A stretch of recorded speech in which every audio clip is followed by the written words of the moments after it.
जिस पार्टी के द्वारा किसी पर्टिकुलर जगह पर काफी ज्यादा इन्वेस्टमेंट किया गया हो और तो और धर्म के नाम पे बहुत बेहतरीन कार्य किया गया हो। पूरे हिंदू समाज से देखा जाए तो चंदा लेकर प्रभु श्री राम का भव्य मंदिर का निर्माण किया गया हो और बीजेपी के कार्यकाल में, मोदी सरकार के कार्यकाल में प्रभु श्री राम के प्राण प्रतिष्ठा भी किया गया। उस मंदिर में प्रभु श्री राम विराजमान हुए, लेकिन उसी जगह से बीजेपी के कैंडिडेट हार जाता है। क्यों? प्लीज आप लोग इस चैनल को सब्सक्राइब कीजिए और बेल आइकन को भी हिट कर लीजिए। हम आज के चर्चा करेंगे इस विषय पे और बहुत सारी वीडियोस भी आने वाले हैं ऐसे ऐसे ही विषय पे, तो प्लीज इस चैनल को सब्सक्राइब कीजिए और बेल आइकन को हिट कर लीजिए। क्यों हार गया ये क्वेश्चन नहीं किया गया, सीधे कहा गया कि अयोध्या वासियों ने हरा दिया। हम रहते हैं डेमोक्रेटिक देश में, मतलब लोकतांत्रिक देश में। भारत एक लोकतांत्रिक देश है, धर्मनिरपेक्ष देश है, मतलब सभी धर्म समान है। धर्म के नाम पे, चाहे किसी भी धर्म के लोग हों, अपने धर्म के नाम पे वोट नहीं मांग सकते हैं। ये कानूनी अपराध है, नहीं मांग सकते हैं। लेकिन फिर ऐसा क्यों कहा जा रहा है कि जहां पे प्रभु श्री राम का निर्माण किया गया मंदिर का, वहां से बीजेपी का कैंडिडेट हार जाता है, हरा दिया अयोध्या वासियों द्वारा।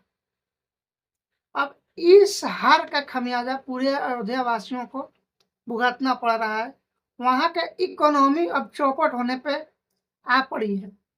और तो और मैं भी हिंदू धर्म से बिलोंग करता हूँ, ये मेरे लिए गर्व की बात है। लेकिन हिंदू धर्म के धर्म गुरुओं द्वारा कुछ ऐसी प्रतिक्रियाएं आ रही है जो कि मुझे लगता है कि हिंदू धर्म में ऐसा नहीं है।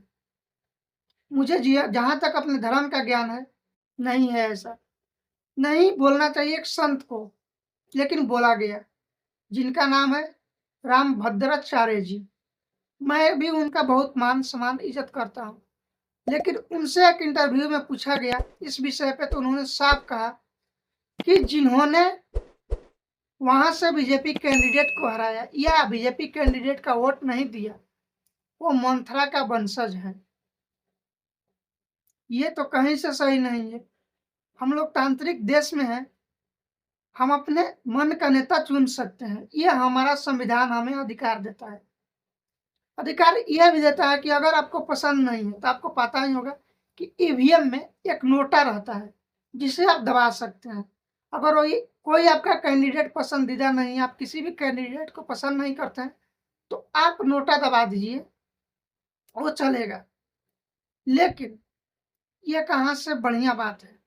किसी भी धर्म के धर्म गुरु, मैं ये नहीं बोल रहा हूँ कि हमारा हिंदू धर्म का है, किसी भी धर्म के धर्म गुरु हो, ऐसा अगर बोलते हैं तो वो देश हित में सही नहीं होगा। हो सकता है कि पब्लिसिटी मिल जाए, उनके धर्म के कुछ लोगों का साथ मिल जाए, लेकिन मुझे नहीं लगता है कि आज के युग में, इस पढ़ाई लिखाई के दौर में और एजुकेशन के दौर में इस तरह की बातें आप करके और लोगों को गुमराह कर लेंगे। धर्म गुरुओं द्वारा और राजनेताओं द्वारा ऐसी बातें करके मुझे नहीं लगता है कि काफी हद तक आप लोगों को अपने साइड में, अपने पक्ष में ले पाए।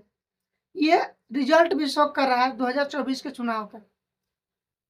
इतना बेहतरीन कार्य किया गया बीजेपी के द्वारा, इतना बेहतरीन कार्य करने के बाद भी पिछले चुनाव के मुकाबले 20% सीट कम आना, और तो सरकार बनाने में भी बहुत मशक्कत करना पड़ा। और मुझे ये नहीं लग रहा है कि शायद ये सरकार भी 5 साल के कार्यकाल पूरा कर पाएगी। तो देश चाह क्या रहा है? मैं अपना पर्सनल बातें नहीं कर रहा हूँ, ना ही अयोध्या वासियों का खाली बातें मैं कर रहा हूँ, पूरे देश का मैं बात कर रहा हूँ। क्या चाह रहा है देश? आपने 38 पार्टियों को लेकर चुनाव में उतरा और 293 तक आपने स्कोर किया। तो ये देश क्या चाह रहा है आपसे? पहले नंबर तो आपके विपक्ष में 10 साल तक कोई नेता नहीं था जो कि आपके ऊपर सवाल खड़ा कर सके, आपके ऊपर उंगली उठा सके। 10 साल के बाद में भारत को मिला विपक्ष का नेता, जो कि एक लोकतांत्रिक देश के लिए बहुत ही बढ़िया चीज है, बेहतरीन चीज है। मैं पार्टी पावा का बात नहीं कर रहा कि मैं कांग्रेस का समर्थन कर रहा हूँ और बीजेपी का विरोध कर रहा हूँ, नहीं। हर एक नागरिक का ये सवाल बनता है कि जो भी वर्तमान में पार्टी है, उनसे सवाल करे, अपने अधिकारों को लेके, अपने माँगों को लेके। अभी बीजेपी का जो भी अलायंस पार्टनर है, बीजेपी सत्ता में है, तो सवाल तो उसी पार्टी से किया जाएगा, उसी सरकार से किया जाएगा।